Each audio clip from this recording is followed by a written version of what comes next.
signifique senão uma indolência que pode ser estimulada pela energia. Pense a respeito. A doença é o caminho da cura. Através dela, reencontraremos a paz, a harmonia e o sentido da própria vida. Muitas vezes, aprendemos as lições mais importantes da nossa existência pela via dos contrastes. Raramente cuidamos da saúde quando tudo vai bem.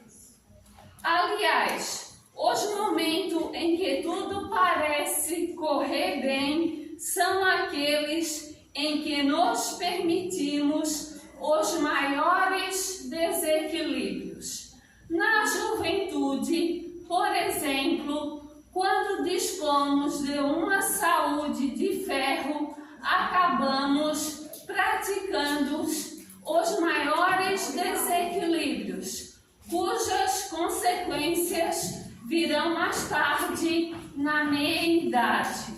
Deus criou mecanismos em nós para que, ao sinal de um desequilíbrio mais acentuado em nosso proceder, um alarme dispare para nos avisar do perigo que estamos passando. A inteligência divina que habita nosso ser dispõe de uma série de mecanismos que visam manter o nosso equilíbrio. Por exemplo, o sono é o alarme avisando que seu corpo precisa de repouso. A fome é o alarme avisando que seu corpo carece de alimento. A febre é o alarme que anuncia alguma provável doença. Se não dispuséssemos desses avisos, não saberíamos quando deveríamos dormir, comer e combater a enfermidade, pondo em sério risco a nossa própria existência. Quando soa um alarme de incêndio, medidas de emergências são tomadas para que o fogo não se alastre. Façamos o mesmo quando tocar o alarme da doença, a fim de que a enfermidade não ponha fogo no edifício da vida. Obrigada a todos. Elevamos nosso pensamento a Deus, fechamos nossos olhos e pedimos a Maria Santíssima, a Deus, a Jesus, a espiritualidade da casa, que acolha a cada um de nós presente e nos dê muita proteção, e a nossos familiares e amigos. Que assim seja. Façamos a oração do Pai Nosso.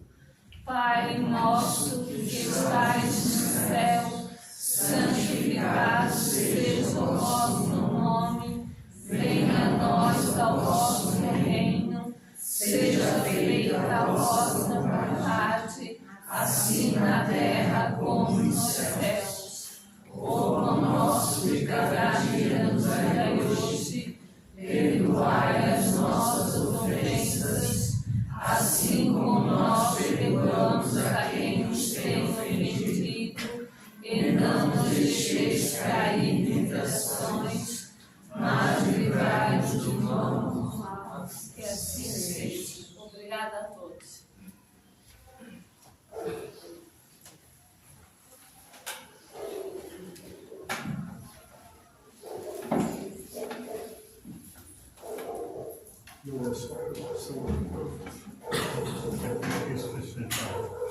Minhas irmãs e meus irmãos, uma boa noite.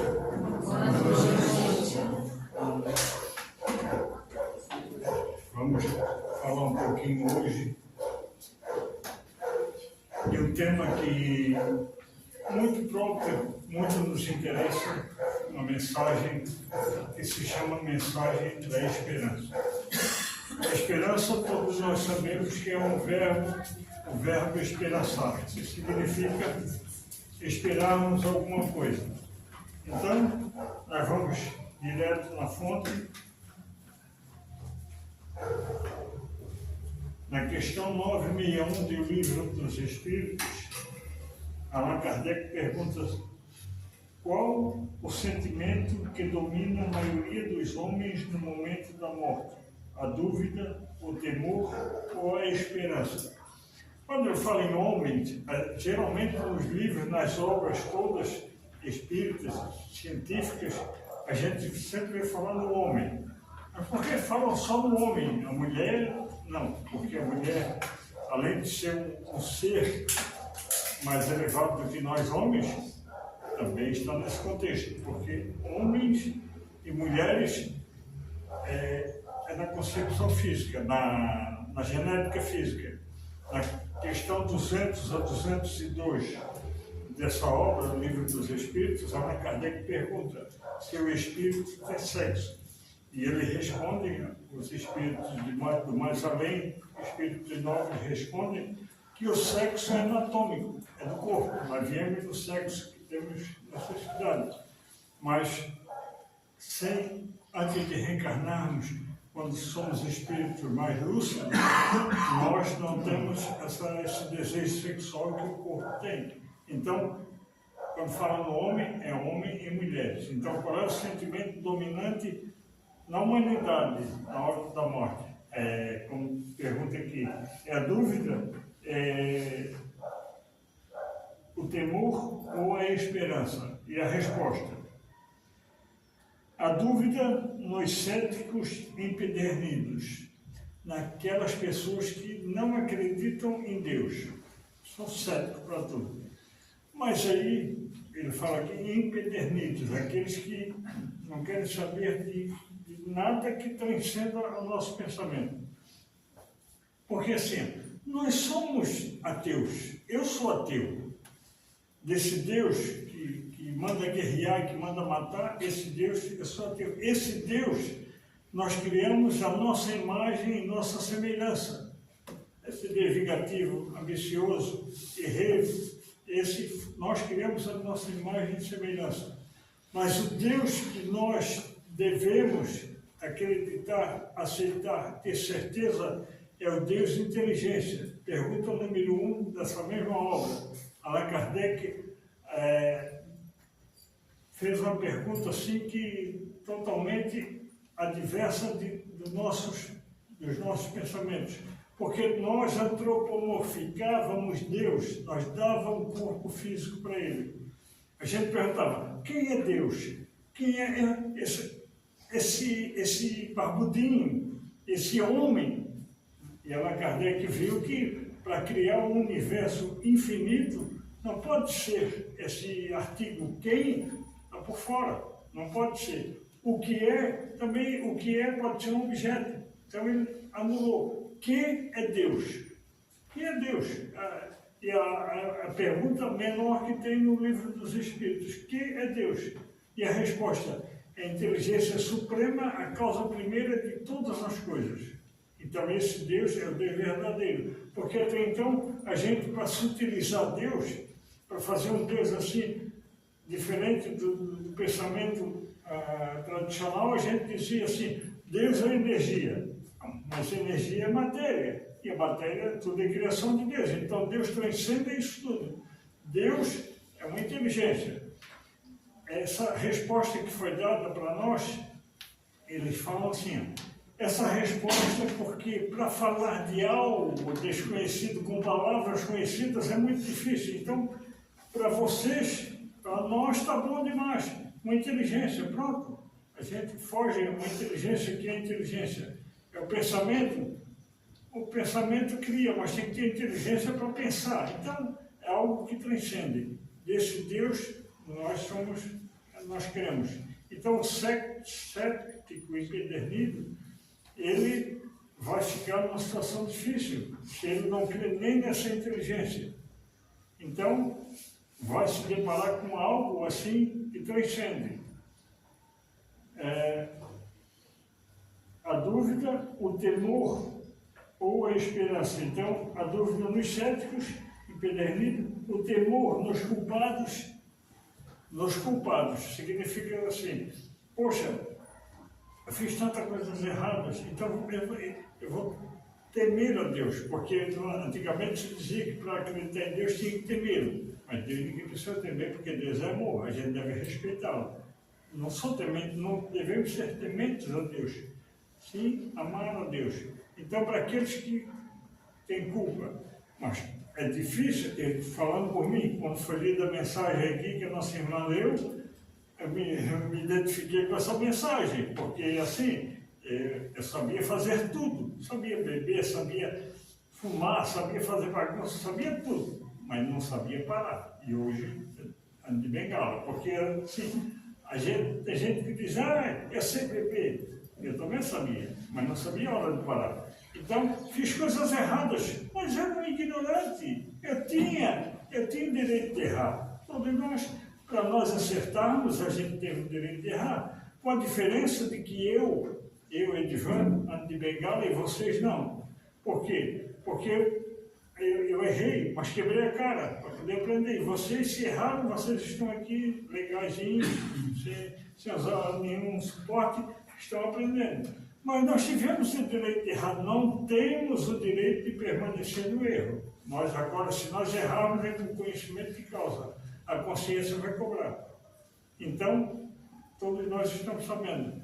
Vemos uma coisa errada, vamos olhar, poxa, se fosse eu, se não conhecesse, se eu tivesse essa ignorância que ele está tendo, de repente eu faria o mesmo.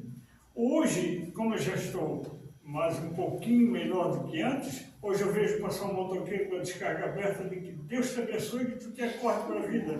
Porque como eu era chato com aquela descarga aberta, olha, eu fiz coisas do arco da velha, de meu Deus, quanto eles não me xingavam, ou diziam que Deus te abençoe que tu te acorde. Eu me acordei e depois tive que derrubar um muro de cabeça. Porque eu botei o velho na garupa e saí com o velho numa roda só. Velho barriga, aquela cachaça desgraçada. Ela não me tentou, eu que tentei ela.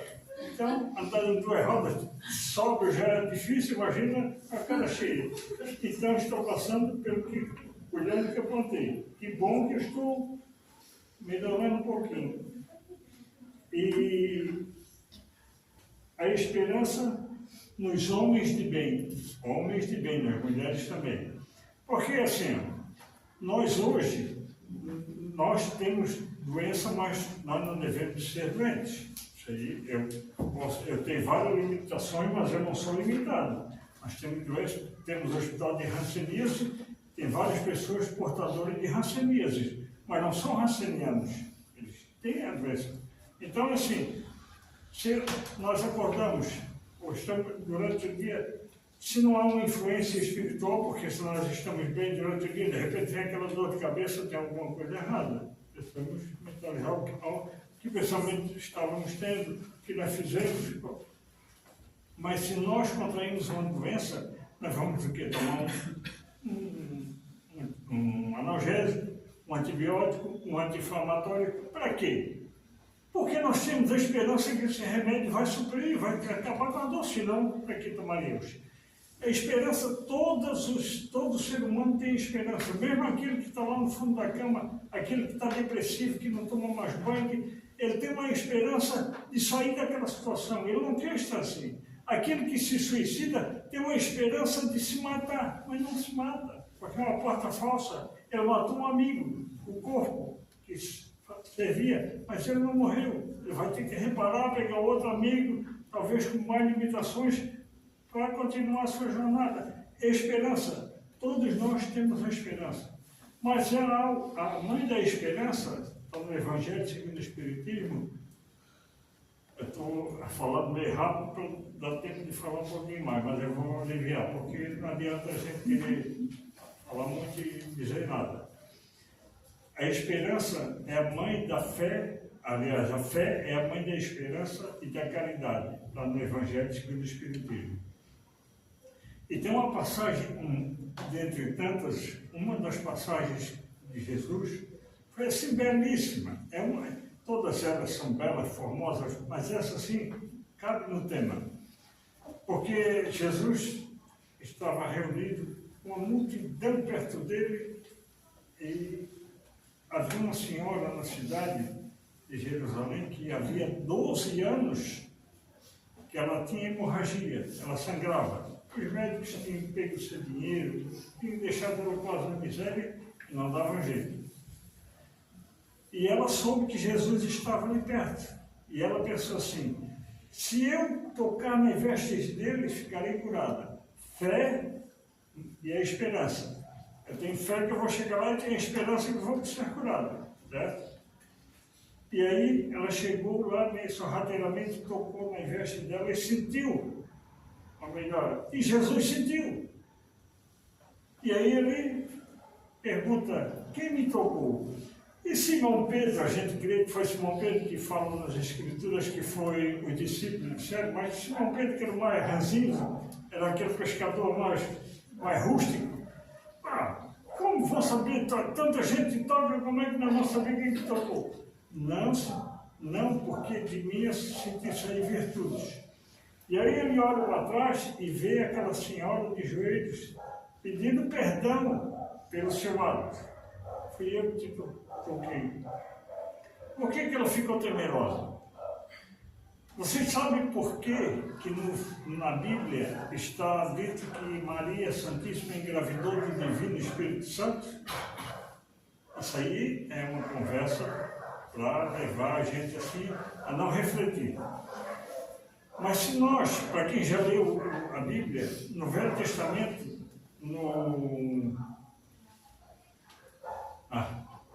estava até agora aqui, como é que pode? Claro, para falar isso, eu acho. Mas eu vou falar. Depois eu lembro da fonte. Moisés falou que a mulher que engravidasse, ganhasse um menino, ficaria 33 dias isolada. Ficava imunda. Se fosse uma menina, 66 dias ficaria isolada porque era constituída como imunda. Então, a mãe de Jesus não poderia ter ficado imunda. Então, não houve relação sexual. Foi Divino Espírito Santo que traiu José.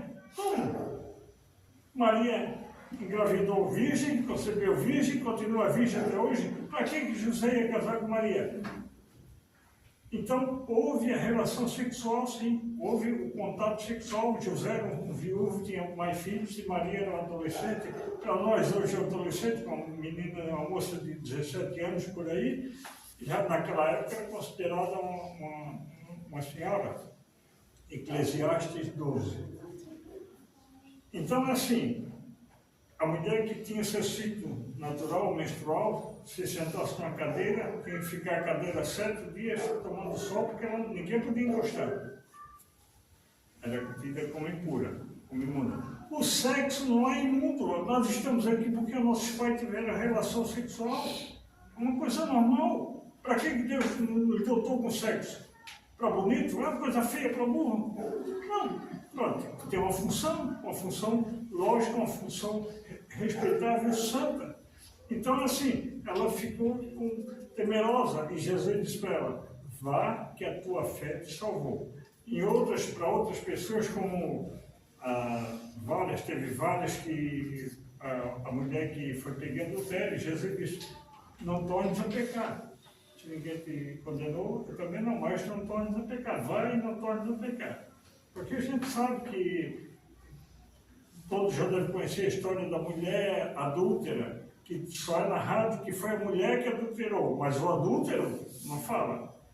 E Amélia Rodrigues conta que a história é assim, grandiosíssima, que a mulher, em defesa dela, não teve ninguém, Mas a mulher foi colocada, o marido dela abandonou ela, trouxe porque já estava saturado dela, queria sair para conquistar o mundo, era um galanteador, e aí trouxe um amigo dele para dentro da casa, porque sabia que ele ia conquistar e ia cair fora pelo mundo. E ela, tanta pressão lá pelas tantas, ela cedeu. Mas aí ela vai se encontrar com Jesus, depois de Jesus libertar ela, e Jesus disse, não, torna a pecar. Ela assim, eu não pequei, Senhor. Eu realmente tive relação, mas pensando no meu marido. E aí narrou a história toda. Então Jesus perguntou para ela, estás ciente disso? Sim, então vai ser feliz. E aí Simão Pedro abriu a casa do caminho, e ela, uma noite, chegou lá, e muito danificada, e ficou ali. Só que ela se tornou voluntária da casa. E toda noite ela reunia as pessoas que estavam doentes, que estavam abandonadas, e ela falava de Jesus. E todas as pessoas ficavam assim alegres com as histórias que ela contava. E um dia bateu na casa, na mansão, um senhor desdentado, cabeludo, barbudo, todo um andarilho. E de pousada eles deram, e ele também participava das histórias que ela contava. E ele ficou fascinado pela mulher. E aí ele assim, ele precisa narrar um acontecimento comigo há muitos anos. Aí falou que botou um homem dentro de casa e tal. E ela conheceu ele, mas ele não conheceu ela. Aí ela perguntou para ele, você está ciente disso? Está certo que está arrependido? Sim. Então vá e ser feliz. Como Jesus libertou ela libertou o ex-marido, e ele não sabia que era ela. Então, assim, a Bíblia não narra essa história, não conta a passagem que houve do adúltero. Só critica, só fala da mulher.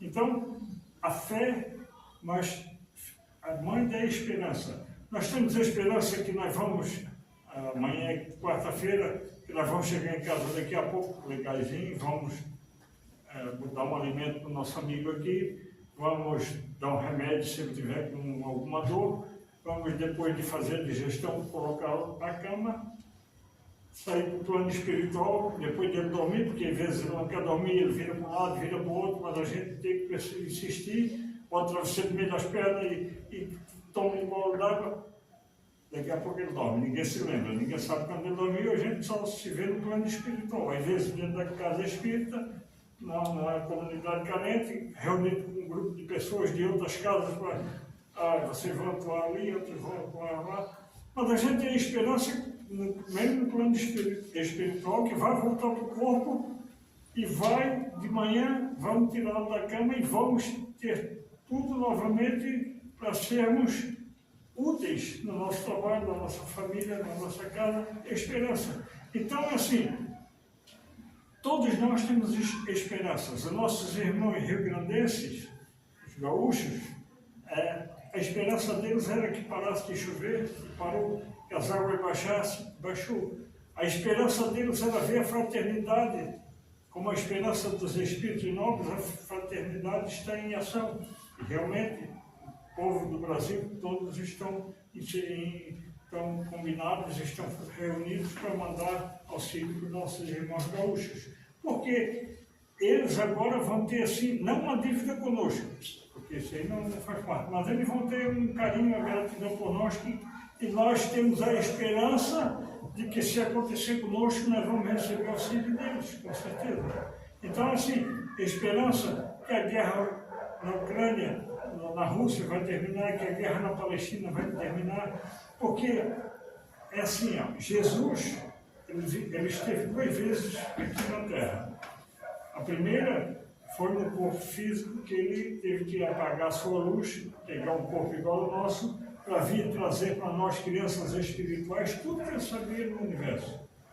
Ele já era cátedra no plano espiritual, na Universidade Universal, e ele veio para o Jardim de Infância passar tudo que ele sabia para crianças espirituais.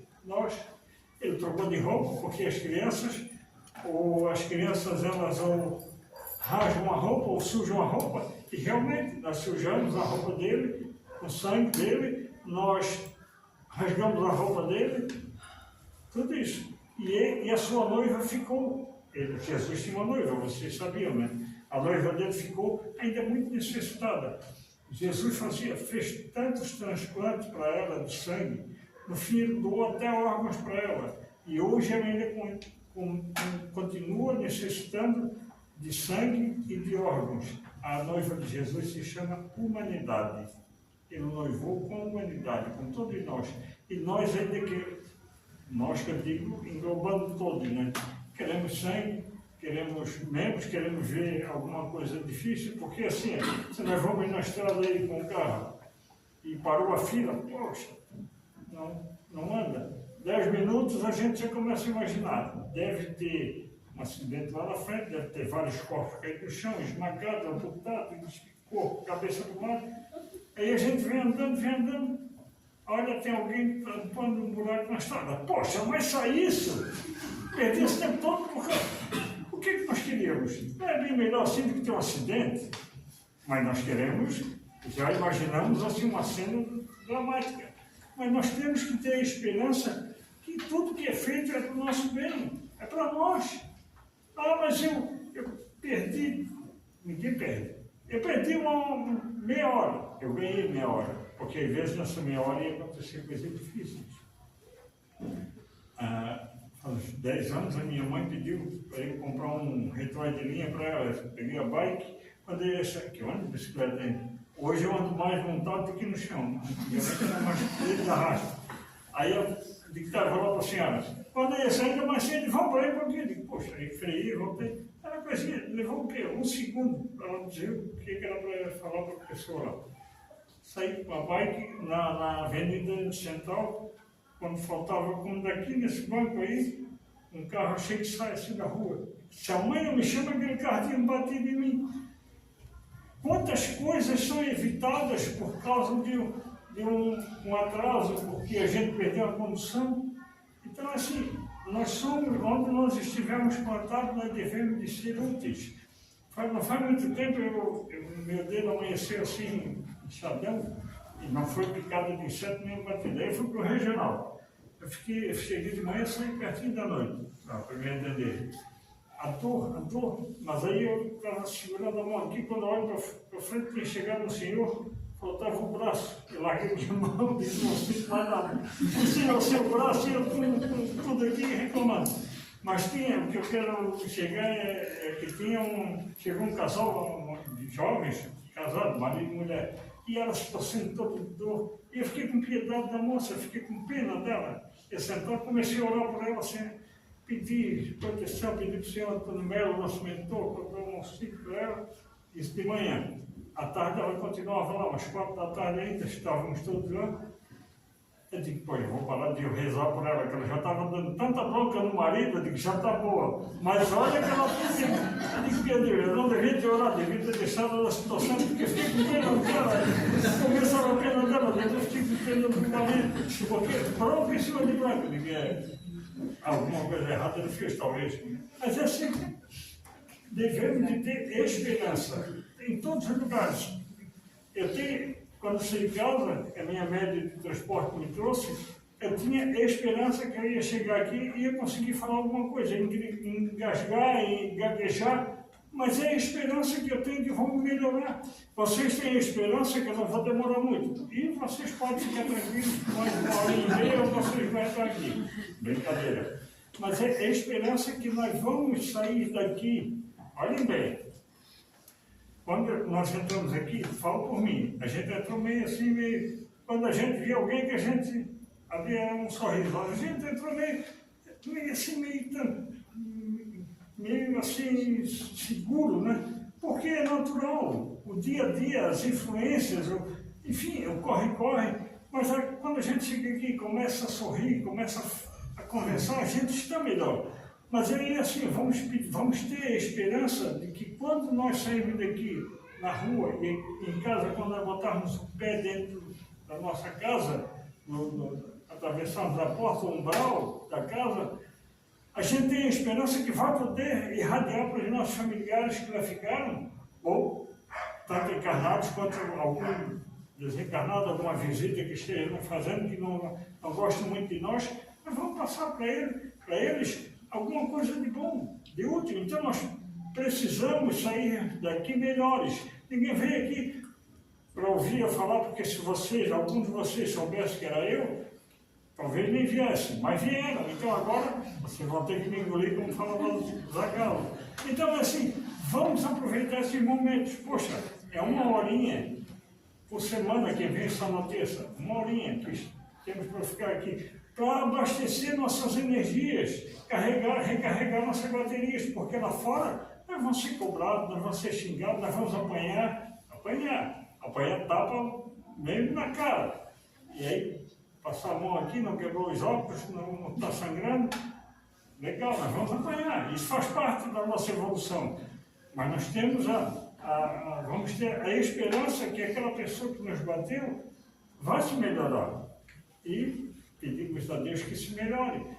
O dia a dia, assim, é composto de várias situações. Tem pessoas que não querem saber da doutrina espírita, mas tem a doutrina delas.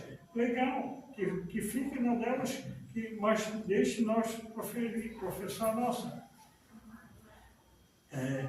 Para encerrar, eu entrego mensagem de Chico Xavier. De vez em quando eu pego na casa, a casa me manda, já acabei com tanta mensagem, até da Federação Espírita, eles mandam para mim. Mas eu dirigia, porque eu ainda dirijo o carro, mesmo assim, parece que não, mas dirijo. Eu dirigia com um vizinho que que a Covid levou ele embora, ele era tetraplégico, evangélico. E um dia, eu dirigindo, eu parei o carro, veio uma pessoa conhecida, e nós falando de Jesus, aí quando a pessoa saiu, assim, ele tinha dificuldade para falar, mas ele falou, vocês acreditam em Jesus? O nosso mestre? Eu não sabia de quê. Aí toda vez que eu deixava ele com o carro dele em casa, eu dizia que Jesus te abençoe. E pegou. Faz uns 4 ou 5 anos isso, porque foi antes da pandemia. Então toda vez que eu me despeço de que Jesus te abençoe, e pegou. E as mensagens que eu distribuo quando a pessoa não quer, não quero, Jesus te abençoe, sai. Mas esses dias, faz umas 3 semanas, eu estava aqui no centro da Palhoça, de bicicleta, de dia, na frente da farmácia, o senhor, às vezes eu não sei se é o meu mentor ou é o meu obsessor que encaminha para algumas pessoas. E ele dentro do carro, eu parei, digo, se eu aceito uma mensagem de Chico Xavier, eu abordo as pessoas assim, aceita? Assim, não, tem que Jesus te abençoe. Quem fala em Chico Xavier e falar em Jesus, um leve e outro traz. Não compreendi porque ele quis dizer que um leve e outro traz. Eu não vim que me deu opinião, estou tudo bem. Mas eu com o pneu da bicicleta na porta, que se eu abrir a porta eu vou segurar, porque se eu me dar um tapa, ele me joga de cima da bicicleta, se eu vou aguentar um tapa, ele vai me quebrar todo. Peguei a bicicleta e saí. Porque assim, tem pessoas que não acreditam, mas assim, a gente não pergunta se a pessoa disser, não quero. Eu vou perguntar, por que não queres? Aí eu estou sendo muito cínico. Não quero, tudo bem. Acho legal quando a pessoa até grossa, não quero. Legal, não quero. Não quero, obrigado. Tem umas pessoas que me chamam de moço. Não, moço, obrigado. Eu que agradeço me chamar de moço. Tudo bem. Mas assim, eu não quero porque eu sou evangélico, eu não quero porque eu sou católico. Agora, bem, já umas 4 que disseram, não quero porque eu sou espírita, eu já conheço. Porque eu sou espírita, aí é que era para ler. Muitos evangélicos, famílias evangélicas que vão passando, ele vai a mensagem, leem, evangélicos, pessoas evangélicas que me chamam para pegar mensagem. Não é legal? Pessoas que são liberais, mas tem aquelas pessoas radicais. Não. Agora, poxa, um espírito dizer, não quero ler porque é uma mensagem evangélica, porque é uma mensagem católica, porque é uma mensagem espírita. Se eu disser que eu não quero mais ler o Evangelho, porque eu sei de tudo, nós vimos comentando ali na porta. Eu tenho que procurar um psiquiatra, porque eu estou obsedado, eu estou fascinado. Então, assim, o que Sócrates dizia? Quanto mais eu sei que eu nada sei. E nós éramos ignorantes. Hoje, eu me considero um sábio. Eu, Edivan, me considero um sábio. Porque eu não ignoro mais que eu sou ignorante. Antes eu ignorava, eu pensava que sabia tudo. Não sabia nada. Hoje eu sei que eu sei. Já sei um pouquinho, sei que nada sei. Então, para mim, eu sou um sábio. Porque eu não digo que eu sei. Não, vamos ver. Pode ser. Só não devemos ficar no achismo. Eu acho que nós devemos ter esperança. Não, devemos ter esperança porque tudo vai se modificar. Esperança em Jesus. Jesus esteve conosco, nos dando lição de como devemos fazer as coisas. Porque ele disse assim, no mundo só encontrareis aflições, mas lembrai-vos de mim, eu venci o mundo. Até aí tudo bem, mas aí, Jesus, o Espírito daquele que late, o Espírito crístico, a qualidade crística, é claro que para ele era fichinha tirar aquela cruz, ele tirou de letra, aquela coroa de espinho também, aquela lança, foi nada, porque ele não estava no corpo ali, ele estava ao lado, porque espíritos aí evoluídos, tipo de Valdo, alguns indianos, o corpo está com dor, ele sai.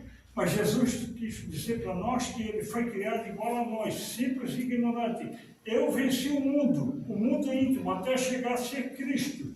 E nós vamos ter, porque senão Jesus estava passando para nós um engodo.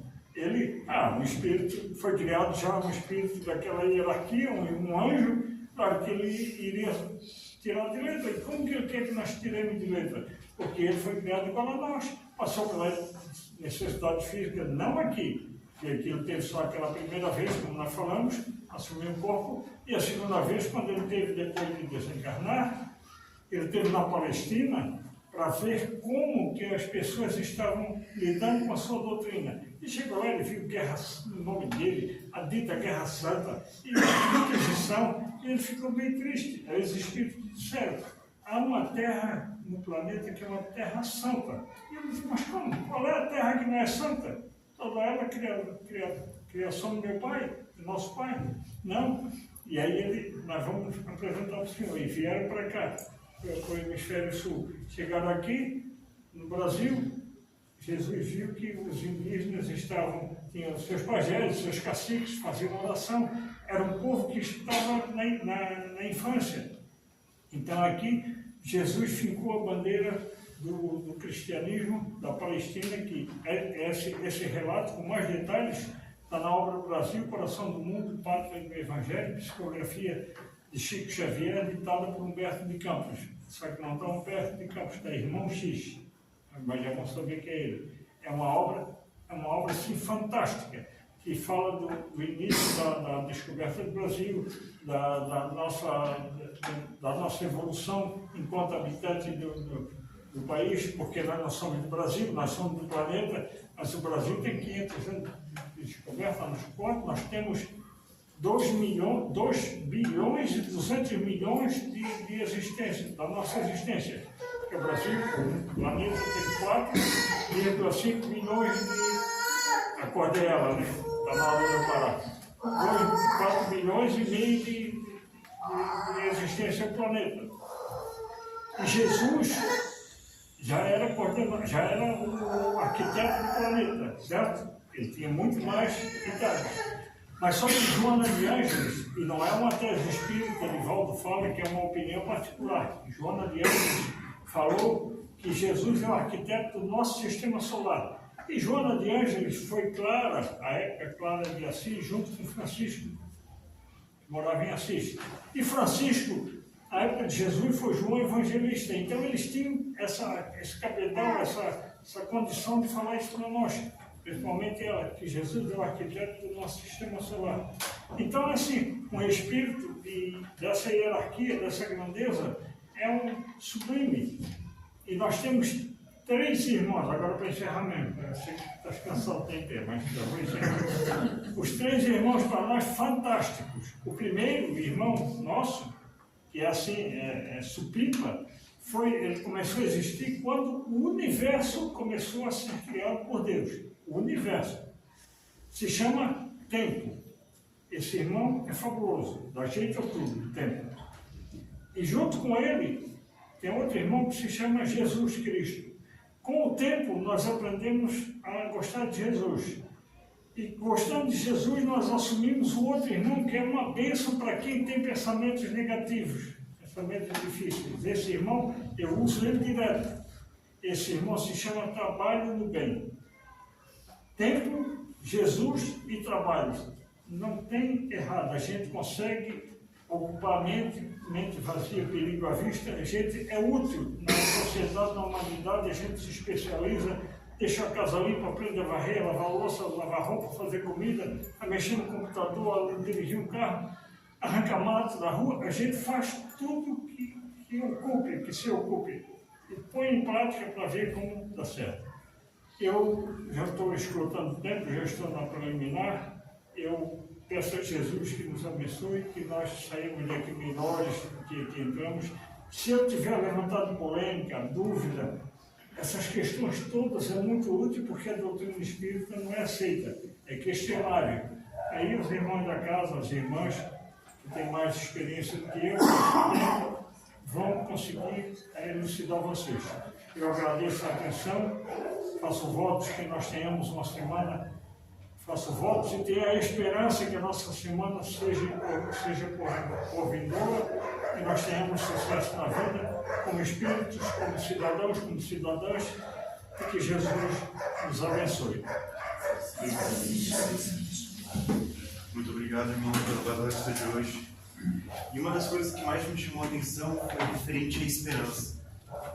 Quando você está perdido num local onde só tem areia, não tem um copo de água, não tem nada, tudo que tu quer dentro de si é a esperança de encontrar qualquer gota de água espalhada por aí. Um copo cheio de água para uma pessoa que está desesperada, que está 7 dias sem beber nada, é tudo que ela precisa. Vamos então tentar sempre manter esse copo cheio de esperança por dias melhores, por paz. Sempre tentar nos nutrir desses copos, para que quando eles esvaziarem, a gente saiba o que vamos fazer na nossa vida. Sem esperança, não há razão para viver. Então vamos nos encher dessa esperança. Agora eu vou pedir para que todos fechem vossos olhos, elevem vosso pensamento a Deus, ao nosso Pai. Encham vossos peitos de luzes de paz. Permita que todo o amor da nossa Mãe Santíssima seja derramado sobre nós, nos acolhendo, nos protegendo, nos auxiliando aqui e agora. E assim oramos em uma nossa voz, em nome da nossa Mãe. Ave Maria, cheia de graça, o Senhor é convosco. Bendita sois vós entre as mulheres, e bendito é o fruto do vosso ventre, Jesus. Santa Maria, Mãe de Jesus, rogai por nós, pecadores, agora e na hora de nosso desencarne. Que assim seja. Peço agora que todos aguardem em vossos lugares, que vai ter o passe lá no próximo.